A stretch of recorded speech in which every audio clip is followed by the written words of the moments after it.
Catherine, salut Pablo. Salut à Salut, vous. salut.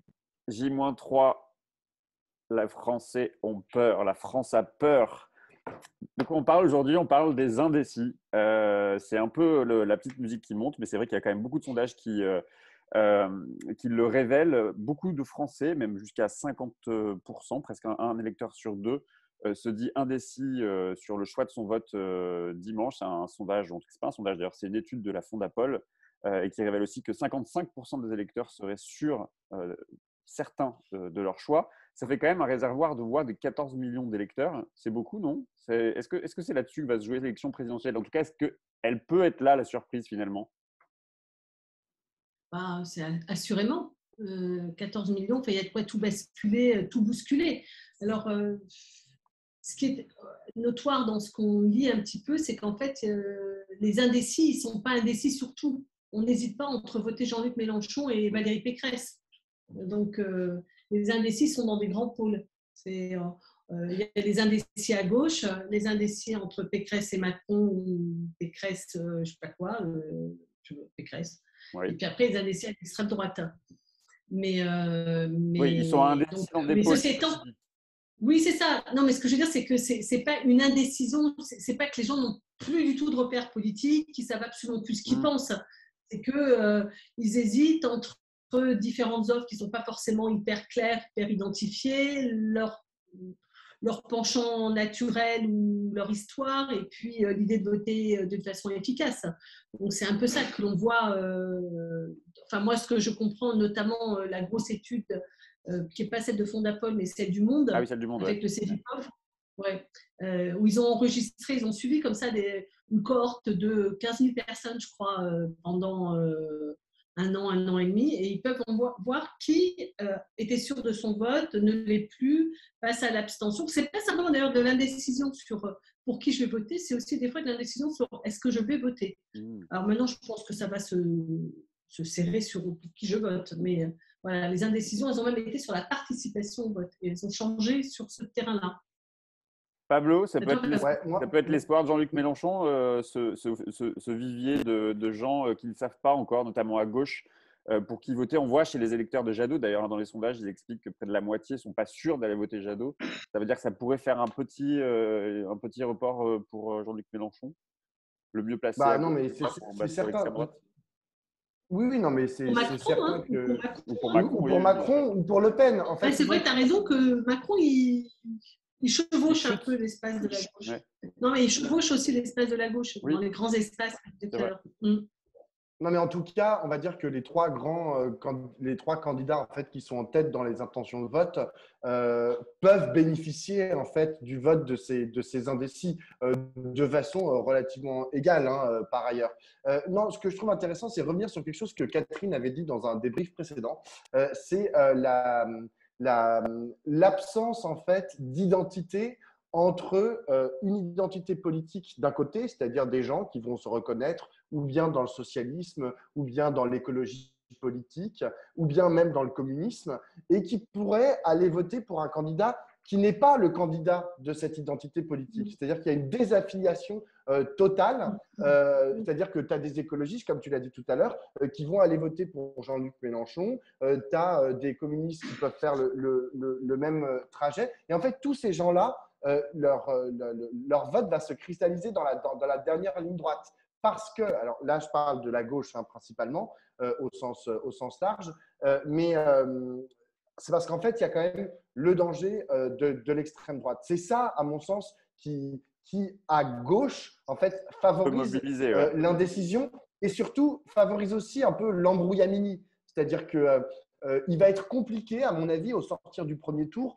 de tirer des enseignements clairs sur les poids politiques de chacun des candidats. C'est-à-dire que si Jean-Luc Mélenchon, par exemple, fait 18 ou 20%, il ne va pas falloir que Jean-Luc Mélenchon ou la France Insoumise considèrent que la France Insoumise pèse 18 ou 20% des électeurs. Il y a beaucoup de gens qui auront voté pour Jean-Luc Mélenchon qui viennent d'autres familles de la gauche et qui entendront juste après le premier tour, qui vont retourner en fait dans leur famille initiale et continuer à se battre. Vraiment, tu penses que ça fait partie, toi aussi, Catherine, par exemple, tu penses que ça fait partie des stratégies des électeurs, ces indécis, ils pensent déjà à l'après et leurs calculs politiques pourraient se tourner comme ceux Non, que présente Pablo? moi je pense que, enfin, je comprends bien ce que dit Pablo, mais je pense qu'en même temps, il ne faut pas négliger le fait que ça structure quand même quelque chose de Ouais. voter pour un candidat. Par exemple, quand on a pu voter pour Emmanuel Macron au second tour, d'abord, certes, la plupart des gens qui ont voté pour Emmanuel Macron, puisqu'il n'avait fait que 25% et qu'il en fait 65 au second tour, il y a quand même une grosse partie de gens qui ont voté pour lui au second tour. Ça n'a pas signifié un vote d'adhésion, ça n'a pas du tout mis de la modestie chez Emmanuel Macron, pas plus qu'il n'y a eu la moindre prudence chez Jacques Chirac en 2002. Ils ont appliqué leur politique comme si elle avait été ratifiée. Et donc, ce que je veux dire, c'est que donner du poids politique, il ne faut pas s'imaginer qu'on reste propriétaire de son vote au-delà de son vote. Ça me paraît faire partie de la difficulté, c'est-à-dire ça va faire partie de la difficulté du second tour, parce que appeler à voter barrage contre Marine Le Pen et donc à voter Emmanuel Macron, ça va être compliqué de dire que comment faire pour que Emmanuel Macron ne s'en saisisse pas pour faire ces réformes que nous réprouvons. Ça, c'est le premier point. Mais le deuxième, surtout, c'est qu'en fait, quand on ne vote pas pour son candidat ou son parti, ben, ça signifie quand même un écart avec son candidat ou son parti. D'abord, ça signifie que le candidat ou le parti n'ont pas donné de raisons suffisamment puissantes et suffisamment fortes pour que ça se traduise malgré tout dans un vote. C'est-à-dire que le fait d'être faible, moi je pense qu'on ne peut pas ne pas voir que ça a à voir avec la faiblesse de la proposition politique socialiste, écologiste, communiste et d'extrême gauche.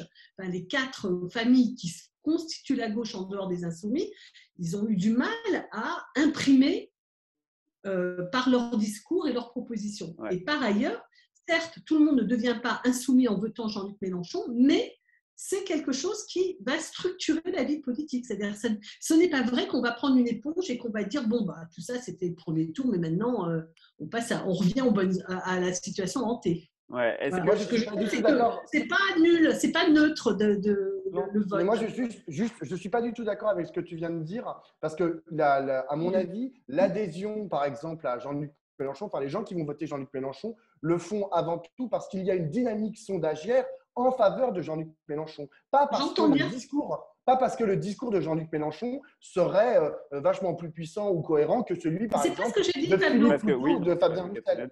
Oui, mais donc, il n'y aurait pas de sondage, par exemple. Si on n'avait pas de sondage, je ne suis pas certain que Jean-Luc Mélenchon, juste à l'aune de son discours ou de son projet politique, fort intéressant par ailleurs, réussirait à réunir autant qu'il est en train de réunir actuellement. C'est possible. Très certainement. Non, mais très certainement, ça, Pablo. C'est ça la dynamique de vote utile. C'est lié. Mais non, mais je trouve que ça ne discrédite pas les autres projets politiques. Pas parce qu'il y a des communistes qui vont voter pour revenir sur notre thème qui est celui de est-ce que pour revenir sur le thème de l'indécision et pour boucler avec ce que vous dites, le fait qu'aujourd'hui il y a un tel niveau d'indécis dans le pays, ça va favoriser justement ce vote utile en toute fin de parcours. C'est-à-dire que mais le vote utile, c'est le vote utile du camp de la droite, du camp de la gauche et du camp de l'extrême droite. Ça va donc favoriser et à Marine Le Pen, et à Emmanuel Macron, et à Jean-Luc Mélenchon. Moi, je pense. Moi, je pense que. C'est ça que nous raconte cette indécision, tu penses? Oui, moi, je pense qu'on a un premier tour qui est un pré-second tour. C'est-à-dire qu'en fait, le premier tour, dans la tradition, c'est celui où on vote pour ses idées politiques, et puis le second tour, on élimine d'une certaine manière. Là, je pense que notre premier tour prépare, tout le monde anticipe le second tour et vont être plutôt marginaux ceux qui vont voter. Enfin, pas marginaux, mais c'est pas, la majorité ne va pas voter strictement. C'est aussi la question de l'efficacité politique qui va être en jeu dans le vote. Et donc, c'est pas simplement. D'ailleurs, quand on vote à l'élection présidentielle, d'ailleurs, comme à toutes les élections, moi, c'est ce que je crois, c'est qu'on ne fait pas que de ratifier un discours. On donne de la force politique, ou on enregistre une force politique. C'est-à-dire. Ce que je disais l'autre jour quand on a fait le débrief sur Jadot, le problème, c'est que les écologistes n'ont pas de crédibilité politique au sens où on ne croit pas à leur force politique pour mettre en œuvre leur projet. Et donc, je pense que ce n'est pas simplement l'adhésion au discours, mais c'est aussi le fait que la force va à la force, un peu ce que dit Mélenchon, et qu'on ratifie une force politique. Et ça a des conséquences politiques, ça. Allez, je trouve que ça pose… Je peux conclure juste? Allez, vas-y, conclue. Je pense que ça pose aussi une question démocratique fondamentale, en fait, quant au rôle, en fait, de cette présidentielle, puisqu'il y a, comme tu l'as dit, Catherine, comme tu l'as noté, il y a un changement. C'est-à-dire que avant, comme il n'y avait que deux pôles, il y avait le pôle de droite, le pôle de gauche, on savait qu'ils allaient arriver en premier, que c'est eux qui allaient faire le second tour. Aujourd'hui, comme ce n'est plus le cas, comme il y a maintenant trois forces, la gauche, la droite et l'extrême droite, du coup, on commence à voter tactique, notamment à gauche et à droite, dès le premier tour. Et donc, ça pose des questions, en fait. Je pense que ça rend totalement obsolète, encore plus qu'il ne l'était auparavant, ce système présidentiel à deux tours. Allez, ceci étant, si je peux attirer un mot sur le vote utile, ça n'est pas lié à la situation présente. Hein. C'est-à-dire que moi, de toute ma vie citoyenne, j'ai toujours entendu la force leader de mon corps, c'est-à-dire de la gauche, appelé à voter utile. Donc le vote utile, oui. Ce n'est pas simplement la situation des trois. C'est pour ça que je dis que ça a à voir un peu avec là, on donner de la force à celui dès le premier tour. Toi, tu votais communiste pour passer devant les socialistes. Là, on va voter Mélenchon pour essayer de dégager Marine Le Pen.